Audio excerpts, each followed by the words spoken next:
அஸ்ஸலாமு அலைக்கும். இன்றைக்கி நோன்பு திறக்கிறதுக்கு நண்டுக்கால் பச்சடி செஞ்சோம். அல்ஹம்துலில்லாஹ். கருவேப்பிலை கொஞ்சம் போட்டுட்டேன், மல்லி இலையை கொஞ்சம் கட் பண்ணி விட்டுட்டேன், பெரிய வெங்காயம் 2 எடுத்து அதையும் நான் கட் பண்ணி போட்டுக்கிட்டேன். நான் மெஷர்மெண்ட் கப்பால் 1 கப் அளவு கடல மாவு, 2 ஸ்பூன் அளவு கார்ன்ஃப்ளவர் மாவு போட்டுக்கிட்டேன், 1 ஸ்பூன் அளவு மிளகாய்த்தூள் போட்டுக்கிட்டேன், தேவைக்கேற்ற மாதிரி உப்பு போட்டு பெருங்காய பவுட்ரு 2 பிஞ்சு அளவு போட்டுக்கிட்டேன். வாசனம் நல்லாயிருக்கும். 2 பிஞ்சு அளவு ஃபுட் கலரும் சேர்த்துக்கிட்டேன். எல்லாத்தையும் நல்லா கிளறி நல்லா பிசைஞ்சு வச்சுக்கிட்டேன். லேசாக கொஞ்சம் தண்ணி தெளிச்சுக்கிட்டேன்.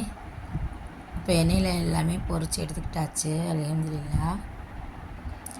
இன்றைக்கி நோன்பு திறக்கிறதுக்கு நண்டுக்கால் பச்சி, சாத்துக்குடி, வாழைப்பழம், பேரிச்சம்பழம். அல்ஹம்துலில்லாஹ்.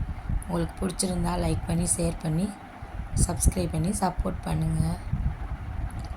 அல்ஹம்துலில்லாஹ். நோன்பு திறந்துட்டு சாப்பிட்டு பார்த்தேன், ரொம்பவே நல்லா இருந்துச்சு.